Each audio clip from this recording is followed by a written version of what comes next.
Second mécanisme,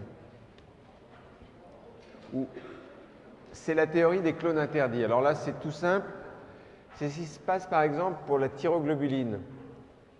Théoriquement, lorsque vous avez un auto-antigène, vous avez une régulation avec notamment des lymphocytes T régulateurs qui vont empêcher l'activation de lymphocytes T auxiliaires,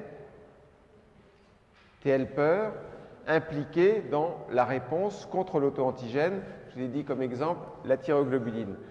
Pour une raison X, c'est qu'il n'y a pas, dans ces cas-là, d'autorégulation. Et en fait, il y a bien la production ou l'expansion de cellules T auxiliaires qui vont vous donner une réaction auto-immune contre la thyroglobuline. Donc ça, c'est la théorie des clones interdits. Il ne devrait pas exister, ces clones. Ils devraient être régulés en fait de façon correcte. Ils ne le sont pas. Alors, plus étonnant, parce que ça, c'est pas finalement étonnant, c'est une troisième théorie, c'est la théorie des antigènes altérés.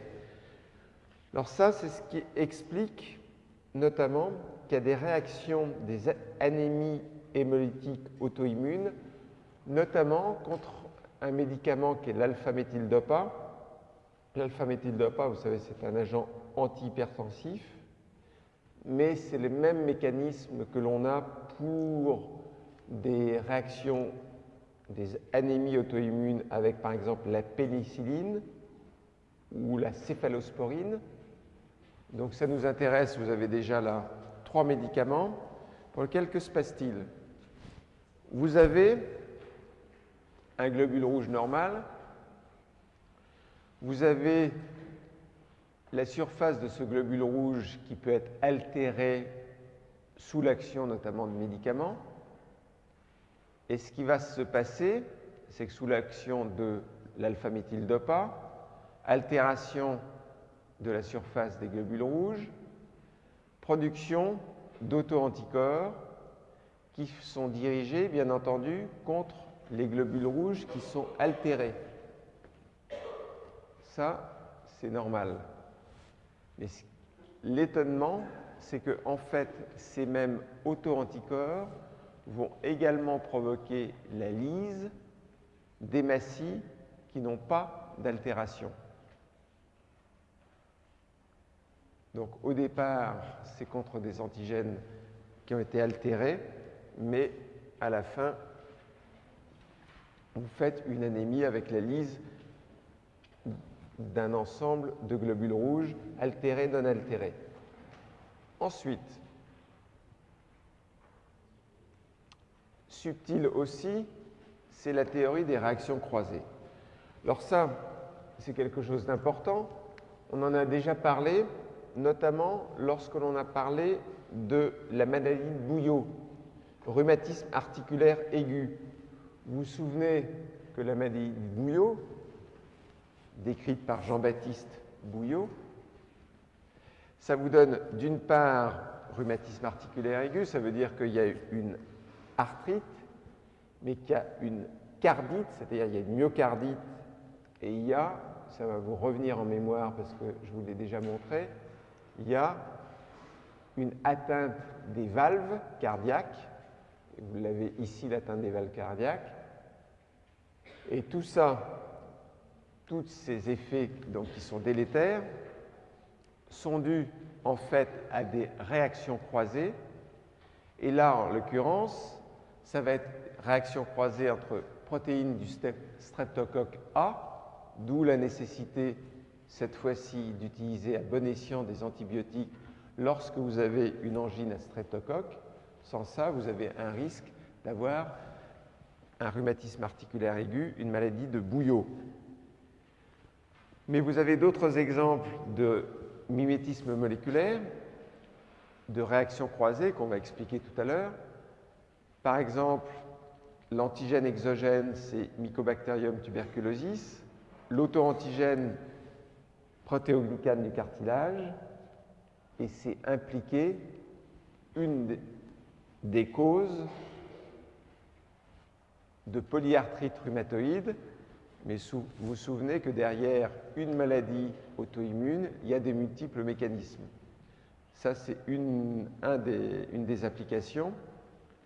Vous avez toujours sur la gauche des antigènes exogènes, protéines du Yersinia, réaction croisée avec le récepteur TSH, ça vous donne maladie de base d'eau, Graves' disease. Un croisement entre un poliovirus et un récepteur de l'acétylcholine, ça vous donne une myasthénie.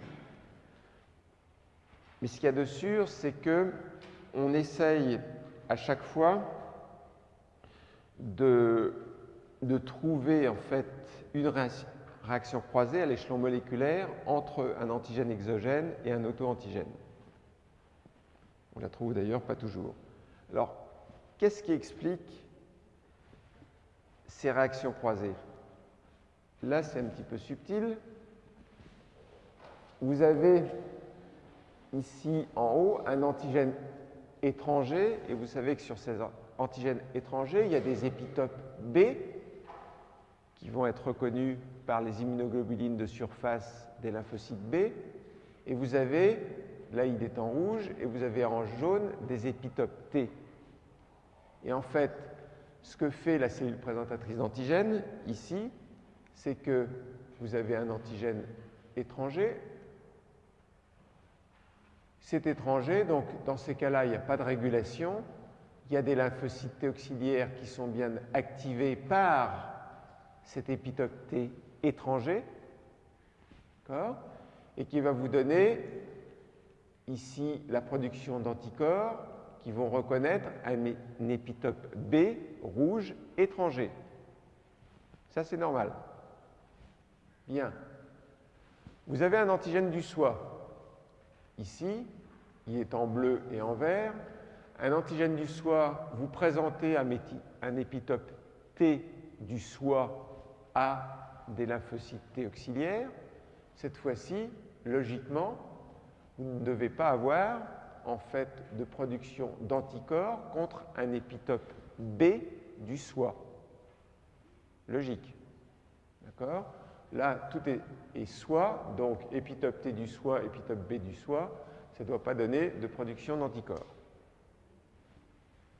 Alors, plus subtil, vous avez un antigène microbien, et l'antigène microbien, il a un épitope B ici qui est semblable à une région du soi, il est ici en bleu, on le voit, mais l'épitope T, c'est un antigène du non-soi. Donc dans ces cas-là, qu'est-ce qui va se passer? C'est que vous allez bien avoir des lymphocytes T auxiliaires qui vont être activés et qui vont faire qu'il va y avoir production en fait d'anticorps contre un antigène, contre un épitope B du soi. Donc voilà une des explications qui est assez subtile, mais qui est bien sur le fait que vous ayez des réactions croisées. Alors là, il y a la demoiselle blonde qui a mal à la tête, là, en disant les antigènes du soi, du non-soi. Faut vous repasser ce schéma-là, lentement, et puis vous verrez que ça va tout seul. Alors ça, c'était les réactions croisées. À chaque fois derrière, vous dites, bon, ça ce sont des théories, mais derrière, il y a des vraies réalités. C'est-à-dire la réalité, c'est qu'il y a bien des réactions croisées qui conduisent à des réactions auto-immunes. Ensuite, une autre théorie qui est importante et qui correspond à des réalités, c'est le fait que vous pouvez avoir des activations polyclonales, et d'abord, vous pouvez avoir une activation polyclonale des lymphocytes B, activation polyclonale B. Cette action polyclonale B, elle peut être due à trois choses. Ça peut être une propriété inhérente à des clones de lymphocytes B qui s'activent, je dirais, d'eux-mêmes. Mais ce qu'il y a de plus marquant, c'est qu'il peut y avoir cette activation polyclonale sous l'action d'un certain nombre de cytokines. Par exemple, lorsque vous avez l'IL2 qui active les lymphocytes T auxiliaires, vous avez un certain nombre de cytokines 4, 5, 6 qui vont activer les lymphocytes B, et ça vous donne une activation polyclonale. Lorsque vous avez une activation polyclonale, dans ces cas-là, vous pourrez avoir derrière une réaction auto-immune. Et puis, on va revenir sur cet exemple-là, où je peux le traiter tout de suite, d'ailleurs, ce sera plus logique. C'est ce qui explique, par exemple, que vous avez des réactions d'auto-immunité chez des patients que vous traitez par l'interleukine 2. L'interleukine 2, ça a été proposé comme traitement notamment des cancers du rein. Et lorsque vous traitez ces patients avec l'interleukine 2, vous pouvez avoir des réactions d'auto-immunité, en particulier des thyroïdites auto-immunes. Parce que cette fois-ci, ce n'est pas le lymphocyte, c'est pas le système immunitaire qui produit lui-même son interleukine 2, c'est vous qui avez injecté de l'interleukine 2, ça vous donne une activation polyclonale et dans ces cas-là, une réaction auto-immune. Il peut y avoir un troisième mécanisme d'activation polyclonale, c'est tout simplement un effet mitogène, c'est-à-dire vous avez des substances ou des molécules, notamment des molécules d'origine bactérienne, qui provoquent la mitose des lymphocytes B. Et ça, c'est ce qui explique qu'on aura des réactions auto-immunes, notamment dans le cas de patients qui ont un paludisme, qui ont une trypanosomiase et d'autres parasites qui peuvent comme ça vous avoir un effet mitogène et vous provoquer une réaction auto-immune. Donc ça, c'est l'activation polyclonale B. Ça va ?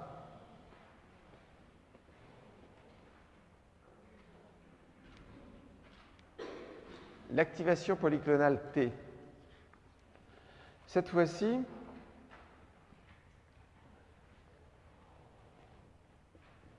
c'est l'ensemble ou un sous-ensemble de lymphocytes T, notamment de lymphocytes T auxiliaires, qui vont être activés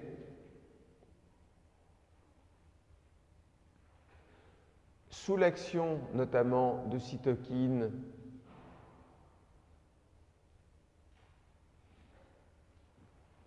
interféron gamma, par exemple, qui va vous augmenter la présentation des antigènes.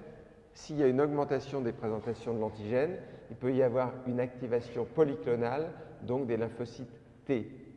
Et ça, cette activation polyclonale des lymphocytes T, ça peut être impliqué notamment dans des maladies de système, dans des maladies auto-immunes de système. On le reverra.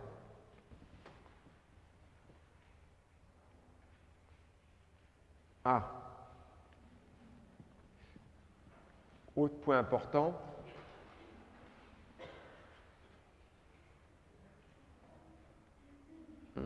là vous avez un schéma que j'avais oublié. Voilà. Vous avez un schéma régulation des interactions cellulaires. Voilà ce qui se passe ici. Pardon? Polyclonal T, toujours dans l'activation polyclonale T. Hein. N'est pas B. Ultimement, ça fera une activation DB, mais d'abord, là, ce que je veux vous montrer, c'est une activation polyclonale T sous l'action des cellules T régulatrices. Théoriquement, ce qui se passe, c'est ça. Vous avez une régulation des interactions cellulaires. D'accord? Et les T régulateurs qui vont vous freiner l'action des lymphocytes T auxiliaires ici, et qui vont vous baisser les réactions auto-immunes. Si ce qui se passe, les cellules T régulatrices ont une activité qui diminue, si vous levez le frein, elles ont une activité de frein, les T régulatrices, sur les T auxiliaires. Si vous levez le pied du frein, ça veut dire que les T auxiliaires, elles, vont accélérer. Et dans ces cas-là, il y aura l'activation polyclonale T qui vous donnera ultimement des réactions auto-immunes.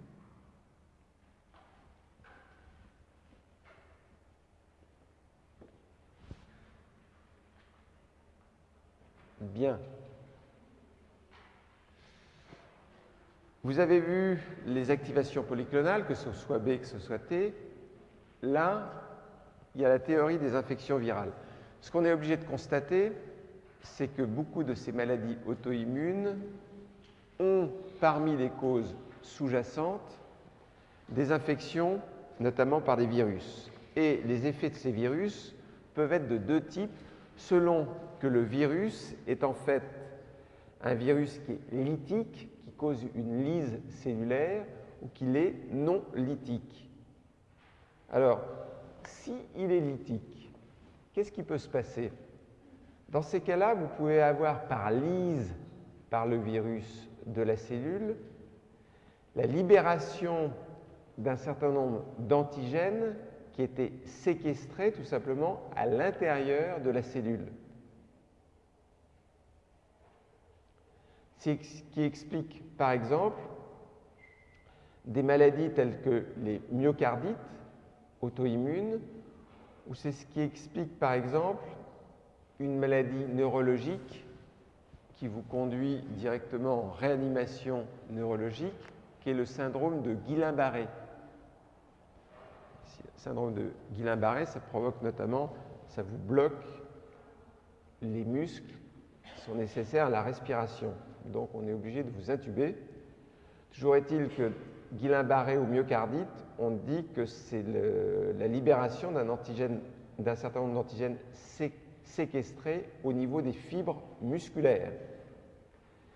Mais à côté des virus lytiques, il y a d'autres mécanismes qui impliquent des virus non lytiques. Comment les infections virales peuvent être responsables donc de maladies auto-immunes alors que ces virus ne sont pas lytiques? Regardez tout simplement.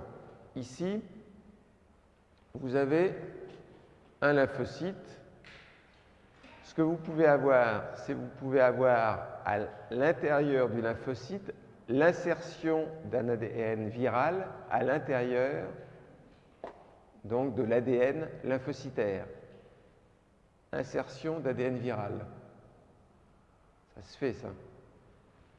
Activation des lymphocytes T auxiliaires qui produisent de l'interféron gamma. Qui dit production d'interféron gamma vous dit augmentation de l'expression des antigènes de classe 2 et augmentation de la présentation des antigènes par les molécules de classe 2 du CMH. Ici, vous voyez l'antigène qui est présenté par les molécules de classe 2 du CMH. Et là, ça veut dire que vous allez activer encore beaucoup plus les lymphocytes T auxiliaires. Donc il y a une espèce de boucle qui s'est faite ici, depuis en fait l'insertion de l'ADN viral dans le génome du lymphocyte, et ici activation, présentation, activation. Donc ça, c'est un des mécanismes.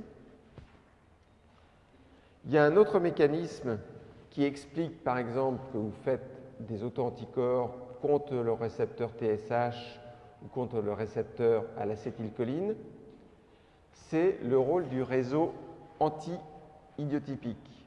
Alors, un petit schéma là. Le virus, à chaque fois qu'il doit rentrer, pénétrer dans la cellule, il lui faut une porte d'entrée dans la cellule cible. Si vous faites des anticorps contre le virus, qui est une bonne chose, a priori, vous faites des anticorps contre le virus, mais si vous avez le malheur de faire ces anticorps contre la région du virus qui va lui servir à pénétrer dans la cible, par le biais du réseau antidiotypique, c'est-à-dire vous faites des anticorps, ça c'est la B1, vous faites un anticorps anti-anticorps, et vous notez que cet anticorps anti-idiotype, ici, il va être finalement dirigé contre la cellule cible. Donc, voilà, ça vous interpelle, hein? Donc vous faites un anticorps antivirus normal, sauf que c'est dirigé contre la structure virale qui sert à ce virus à se lier ou à rentrer à l'intérieur de la cellule cible. Anticorps, anti-anticorps, donc vous avez fait un anticorps contre celui-ci, contre l'anticorps antivirus. Ben, l'anticorps anti-idiotype, l'idiotype le voilà, l'anticorps anti-idiotype, il permet à votre anticorps anti-idiotype de se lier cette fois-ci sur la cellule cible.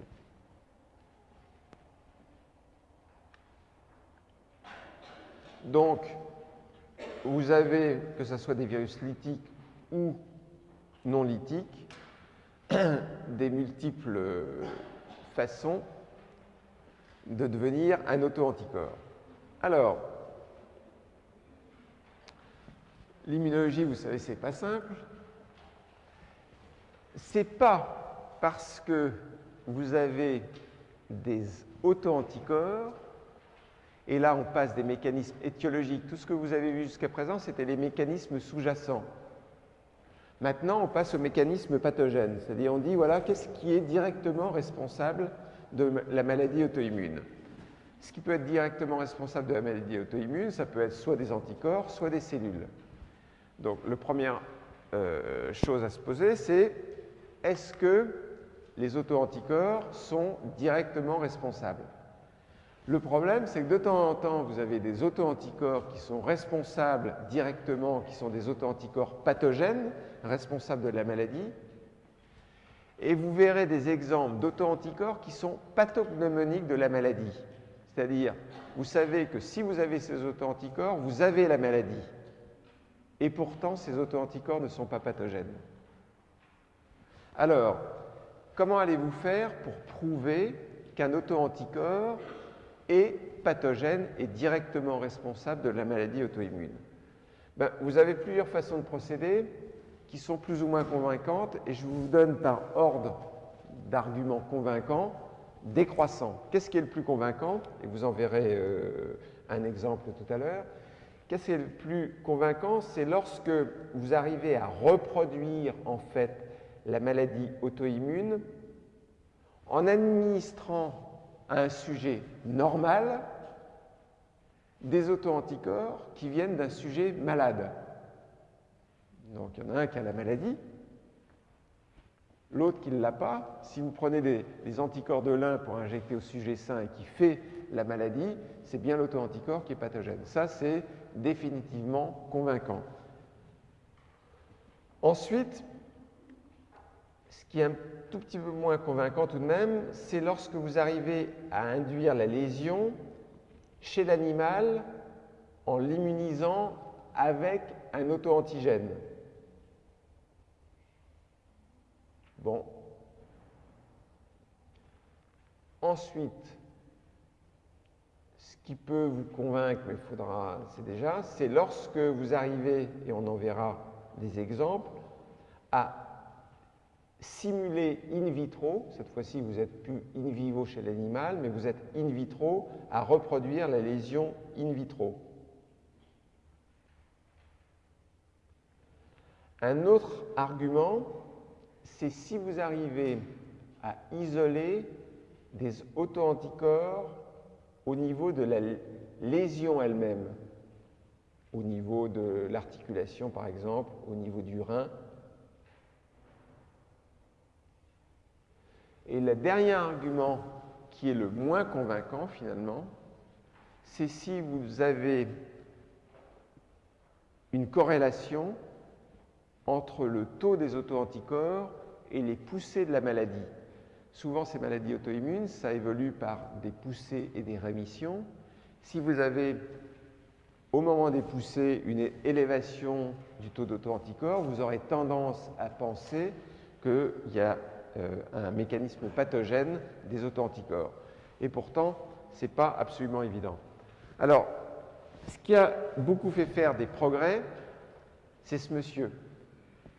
C'est la fameuse réaction de Combs. Alors moi, ça m'a fait songer parce que c'est un monsieur qui est passé dans l'histoire de l'immunologie. Et la réaction de Combs qui a été extrêmement importante parce que c'est celle qui a permis de résoudre en partie le problème des compatibilités lors des transfusions sanguines. Alors, des transfusions sanguines, on en faisait beaucoup au cours des conflits, au cours des guerres, notamment au cours de la guerre de 40, bien entendu. Mais il a fallu attendre 1945 et que Combs découvre cette fameuse réaction de Combs pour que l'on puisse tout de même détecter des auto-anticorps dirigés contre des antigènes de groupe sanguin. Alors moi, ce qui m'a fait songer, c'est que 1945, Combs, il avait donc 24 ans. Ça veut dire qu'il serait peut-être temps pour vous déjà de faire une découverte qui marque de votre nom l'histoire de l'immunologie.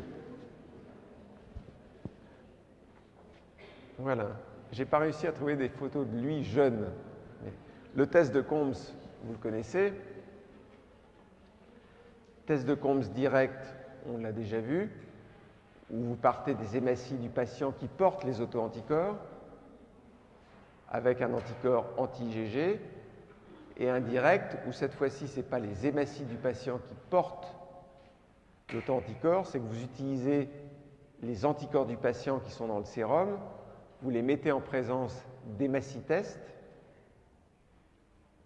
et là, vous rajoutez votre anticorps anti-immunoglobuline humaine et vous avez un test de Combs indirect. Peu après, en fait, le test de Combs, vous avez tout de même des jeunes étudiants en médecine, notamment ici, qu'est-ce qu'ils ont fait? Ils ont voulu prouver, en fait, et c'est le fameux Huntington, qui a aussi marqué l'histoire de l'immunologie, parce qu'ils ont voulu démontrer, en fait, l'origine auto-immune des thrombocytopénies qu'ils observaient chez une patiente. Qu'est-ce qu'ils ont fait?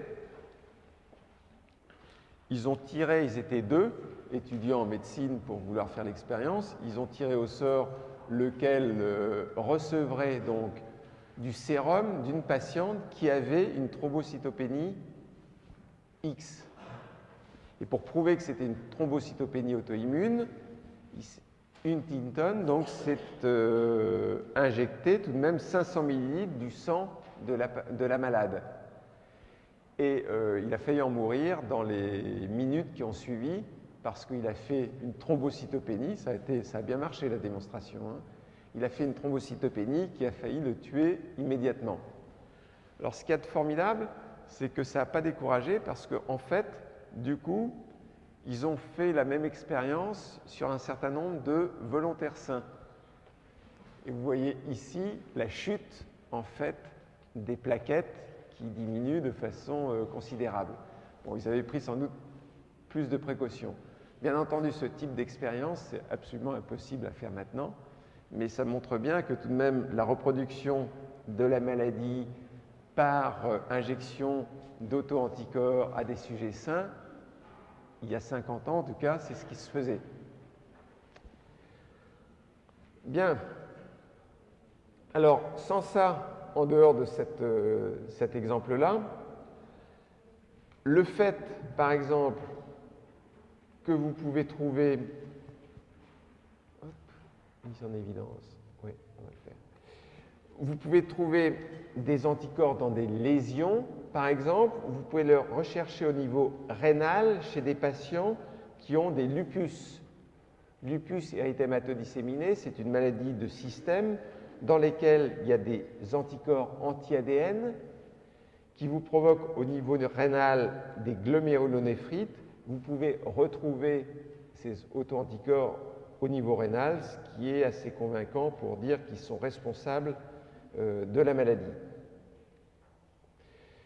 Quand je vous disais tout de même qu'il fallait être prudent, c'est que dans le lupus que vous venez d'étudier au niveau rénal en montrant qu'il y a des anticorps anti-ADN, il y a dans le lupus un type d'anticorps que l'on recherche qui sont les anticorps anti-SM. Les anticorps anti-SM, c'est tout simplement parce que le premier monsieur chez lequel on a trouvé ces anticorps, c'était monsieur Smith. Monsieur Smith, c'est le Dupont-Durand anglais. Donc, chez monsieur Smith, on a trouvé des anticorps anti-SM et ces anticorps anti-SM sont pathognomoniques en fait du lupus. Et pourtant, on sait qu'ils n'ont aucun rôle pathogène. Alors, lorsqu'ils sont pathogènes, quels sont les mécanismes? Ça va être les mécanismes que vous connaissez bien, c'est-à-dire les mécanismes d'action, les mécanismes effecteurs des anticorps. Vous pouvez avoir une lyse dépendante du complément. Alors, la lyse dépendante du complément, c'est ce que vous avez par exemple dans une maladie qui sont les hémoglobinuries paroxystiques affrigorées. C'est des hémoglobinuries où vous avez des urines rouges avec une lyse des hématies. Et affrigorées, c'est parce qu'elles se passent quand vous êtes exposé au froid. Vous êtes en train de faire du ski à Val d'Isère, il fait froid, et vous avez tout d'un coup des maux de tête, on en reparlera, une hémoglobinurie, donc il faut rentrer d'abord vous mettre au chaud. Donc ça, c'est le premier exemple. Opsonnisation, c'est les thrombocytopénies auto-immunes. Vous avez des auto-anticorps qui vont être des IgG, dans ces cas-là, qui peuvent opsoniser, recouvrir en fait des cellules et en fait provoquer la lyse de vos propres cellules. Complexe humain. Complexe humain, ça va provoquer notamment des maladies sériques. Et dans les maladies sériques, vous avez ces maladies sériques qui sont dues à des antigènes exogènes, ça vous l'avez déjà vu, quand on a fait les hypersensibilités de type 3, on a vu la maladie sérique, on a vu que si vous injectez du sérum de cheval par exemple, vous pouvez faire des complexes humains, ça c'est des antigènes exogènes, mais vous pouvez faire également des complexes humains avec des antigènes endogènes, notamment des anticorps dirigés contre l'ADN, et ça va vous donner des complexes humains qui vont aller au niveau notamment du rein et vous donner des néphrites. C'est ce qui se passe par exemple dans le cas du lupus érythématodisséminé. Je vous ai parlé, il y a des lésions rénales. Ensuite, votre anticorps, il peut inhiber récepteurs, typiquement la myasthénie, Myasthenia gravis. Vous faites des anticorps contre le récepteur à l'acétylcholine, ici, anticorps antirécepteurs. Dans ces cas-là, vous avez internalisation du complexe anticorps antirécepteur ici, antirécepteur à l'acétylcholine, internalisation du complexe anticorps récepteur, donc il y a une diminution du nombre de récepteurs qui sont accessibles pour l'acétylcholine, donc ça vous entraîne une myasthénie. Donc ça c'est par activation de récepteurs. Vous avez également le même mécanisme lorsque vous activez le récepteur à TSH, ce qui va vous donner en fait des maladies de base d'eau, Graves' disease. À côté de ça, vous avez, à côté de l'activation d'un récepteur, vous avez l'inhibition d'un récepteur. Là, je l'ai vu pour la myasthénie, activation maladie de base d'eau. Inhibition d'un peptide physiologique. Ça, c'est l'anémie de Birmer. Vous inhibez un peptide qui est le facteur intrinsèque. Là, j'ai été un peu en zigzag. Donc, oui, hein, j'étais en zigzag, c'est bien ça. J'avais inhibition d'un récepteur myasthénie, activation d'un récepteur maladie de base d'eau. C'est là où j'ai dû avoir un bug. J'en ai pas eu pendant la première heure, à mon avis. Donc, il fallait bien que j'en fasse un pendant la seconde heure. Donc, activation d'un récepteur maladie de base d'eau. Inhibition, c'est dur aussi. Inhibition, activation, inhibition, on ne s'en sort pas. Inhibition d'un peptide physiologique. Ici, c'est le facteur intrinsèque. Vous savez que c'est un peptide qui est nécessaire à l'absorption de la vitamine B12. et qui est une vitamine nécessaire à l'érythropoïèse. On verra ça. Alors, vous dites pour l'instant, on a parlé du rôle pathogène des auto-anticorps. Est-ce qu'il y a un rôle pathogène des réponses immunes à médiation cellulaire? Ben oui, il y a bien un rôle des réponses immunes à médiation cellulaire.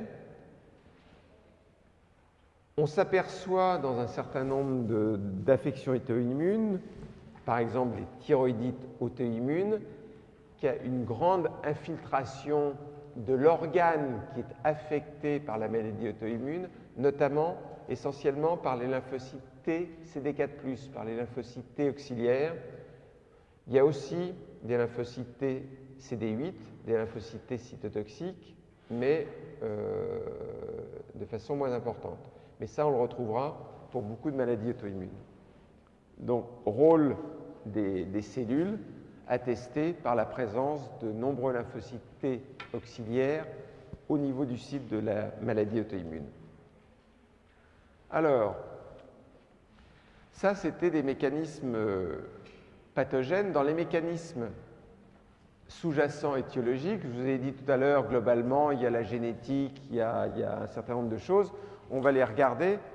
Auto-immunité et facteurs génétiques. Auto-immunité et facteurs génétiques, comment on peut évaluer quel est l'impact en fait de la génétique sur les maladies auto-immunes? Une bonne façon en fait de l'évaluer, c'est de regarder ce qui se passe chez les jumeaux, que ce soit des jumeaux, des vrais jumeaux, ou que ce soit des jumeaux qui sont hétérozygotes. Et vous regardez ici, c'est frappant pour un certain nombre de maladies. Vous ne notez pas ces chiffres-là, vous les aurez de toute façon en allant récupérer tout ce que je vous ai dit. Mais vous voyez quelle est l'augmentation de risque lorsque vous avez un jumeau identique affecté. Et là, cette colonne-là vous donne le risque lorsque vous avez un proche affecté. C'est vraiment considérable, que ce soit pour la polyarthrite rhumatoïde ou pour le lupus. Là, on va... Lupus, pardon. Lupus, qu'est-ce que je dis? Lupus. Donc, sclérose en plaques, lorsque vous avez un jumeau identique affecté, multiplié par 260, lorsque vous avez un proche affecté, un papa, une maman, un oncle, multiplié par 20, d'accord? Donc, ça veut dire une chose, ça. Ça veut dire que, bien évidemment, dans ces maladies, il y a un facteur génétique, mais on verra souvent que lorsque vous avez deux jumeaux génétiquement identiques, le pourcentage de malchance que lorsqu'il y a un premier jumeau infecté, l'autre fasse également une maladie auto-immune, ce n'est pas 100%. Si ça n'était que génétique, ça serait 100%. Ça veut dire qu'il y a bien d'autres facteurs. Alors, comment on explique en fait la génétique? Ce qui est impliqué assez fortement, c'est les antigènes de classe 1 et de classe 2. D'abord, pour les antigènes de classe 2, on arrive à avoir en fait des liaisons entre certains gènes qui codent pour les molécules de classe 2 du complexe majeur d'histocompatibilité et la fréquence des maladies auto-immunes.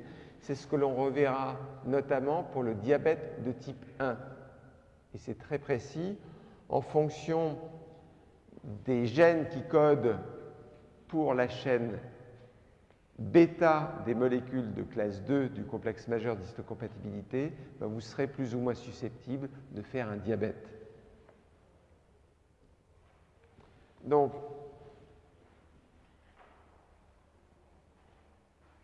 comment vous pouvez relier le fait qu'en fonction des allèles qui vont vous coder pour les gènes des molécules de classe 2 du complexe majeur d'histocompatibilité, vous serez susceptible ou pas susceptible? Alors, là, il y a deux possibilités.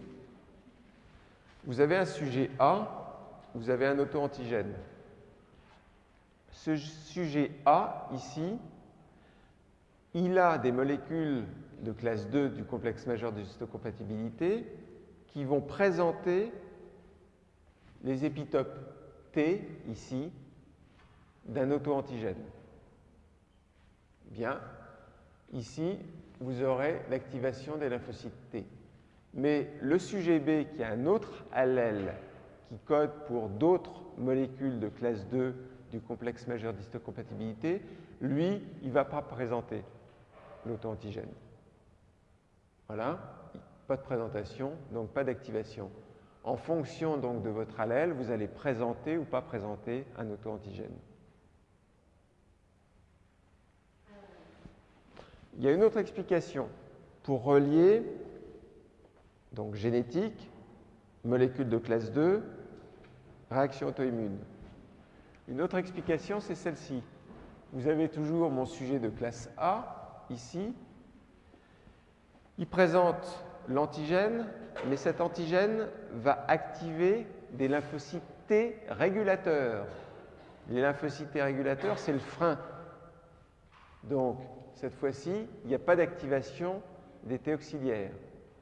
Il présente à des T régulateurs, où il va activer des T régulateurs. Alors qu'un sujet B, lui, il va plutôt activer directement des T auxiliaires.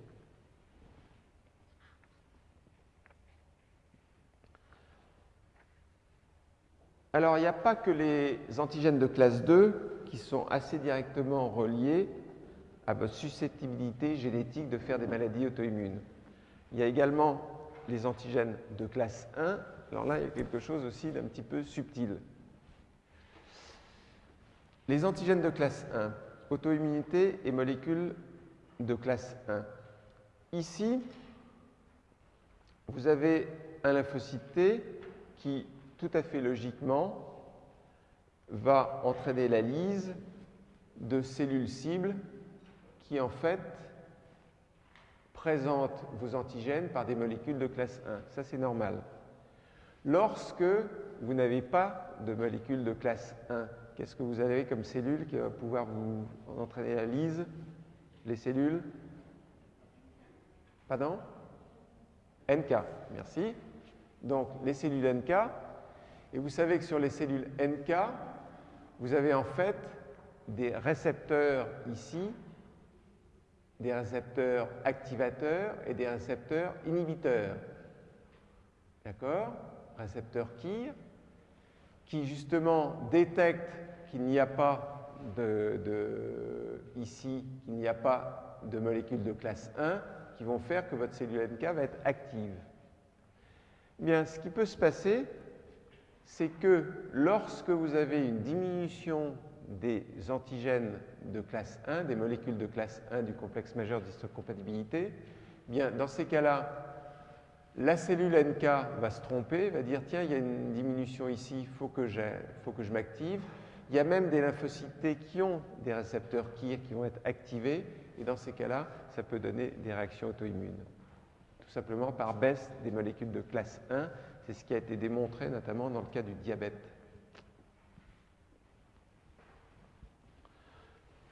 Alors, grande injustice maintenant, parce que toujours dans les mécanismes étiologiques, dans les mécanismes sous-jacents, il y a auto-immunité et hormones. Et là, la grande injustice, vous l'avez sur ce tableau-là, vous l'avez déjà vu, c'est que les femmes sont beaucoup plus susceptibles que les hommes de faire des maladies auto-immunes. Vous voyez, dans la thyroïdite d'Hashimoto, c'est 25 à 50 fois plus, mais de toute façon, c'est toujours, en gros, mettons de 2 à 50 fois plus de malchance pour les femmes de faire des maladies auto-immunes que pour les hommes. Alors, la première chose auquel vous pensez en disant, tiens, qu'est-ce qui peut expliquer ça? Ben, ça peut être les hormones féminines. Effectivement, on sait que les hormones féminines peuvent avoir un rôle dans l'auto-immunité, et ça a des conséquences pratiques, notamment pour vous, mesdemoiselles ou mesdames, c'est que notamment les contraceptifs qui ont un fort contenu en oestrogène peuvent exacerber par exemple des maladies auto-immunes telles que le lupus érythémateux disséminé, c'est exacerbé par ce type de contraceptif. Lorsque vous faites des manipulations hormonales, des traitements hormonaux, ça peut influencer notamment ou provoquer des thyroïdites auto-immunes ou des arthrites. Alors, le rapport entre le système endocrinien et le système immunitaire, ça, c'est un champ d'étude qui est tout à fait intéressant. Alors, autre facteur important dans ces réactions auto-immunes, à côté des hormones, auto-immunité et infection. Alors vous dites, ben là c'est simple, je viens de vous expliquer en long et en large que par exemple, le fait d'avoir des infections virales, vous vous souvenez qu'elles soient lithiques ou non lithiques, ça pouvait provoquer des réactions auto-immunes. Donc vous dites donc, ok, infection bactérienne ou virale, mimétisme moléculaire, réaction croisée, ok, réaction auto-immune. Oui, sauf que deux choses. Vous vous souvenez de la théorie hygiéniste des allergies? Ben, aussi, on s'aperçoit tout de même qu'il y a moins de réactions auto-immunes dans les pays qui sont les plus infectés, par exemple, par des parasites. Puis il y a une autre chose qui est troublante, même si tout de même des souris et des hommes, c'est tout de même un petit peu éloigné les souris et les hommes, tout de même ce qu'il y a de frappant, c'est que dans les modèles expérimentaux, lorsque les souris sont dans des conditions d'hygiène qui sont défavorables, c'est-à-dire exposées à des infections bactériennes et virales, elles ont plutôt tendance à faire moins de réactions auto-immunes. Donc c'est complexe. D'un côté, c'est sûr qu'il y a des virus qui sont impliqués dans l'étiologie des réactions auto-immunes, et en même temps, on s'aperçoit que de temps en temps, ces réactions ou ces maladies auto-immunes sont moindres lorsqu'il y a une exposition à des microbes.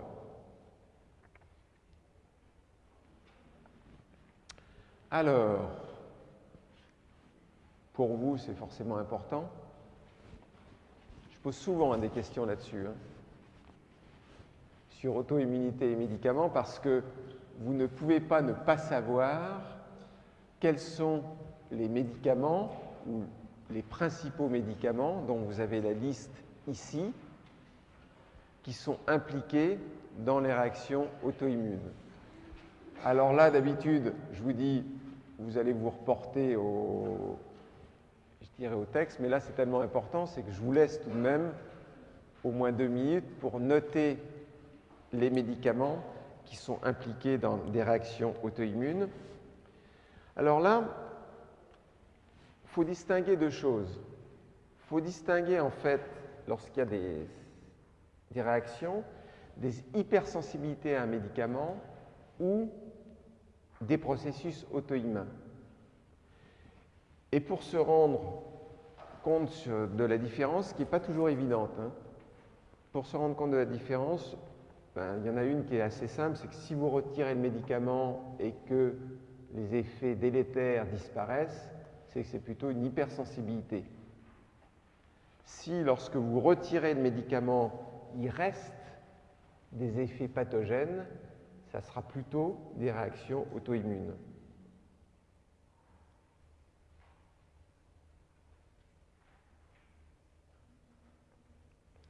Alors,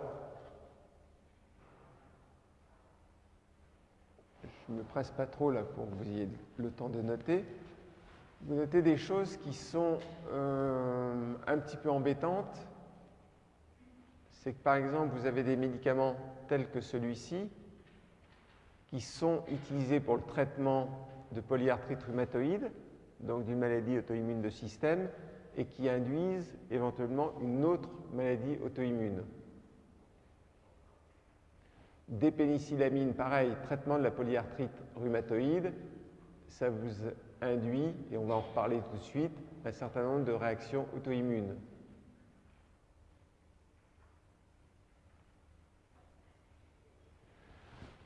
Alors, on ne sait pas toujours comment ces médicaments, pas toujours, on sait rarement comment ces médicaments induisent des réactions auto-immunes, mais on sait qu'il y a une composante génétique, et c'est bien illustré par exemple par le cas de la pénicillamine. Vous voyez que dans la pénicillamine, vous pouvez avoir soit une myasthénie, soit une glomérulonéphrite ou une néphrite.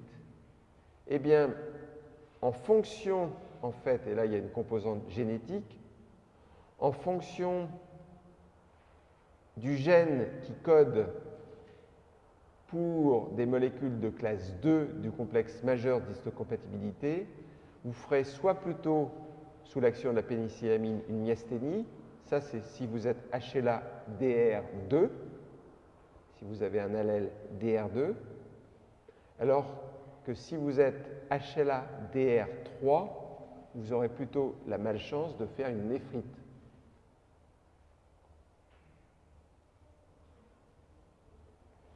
Donc ça, médicaments et maladies auto-immunes, franchement, c'est quelque chose à savoir.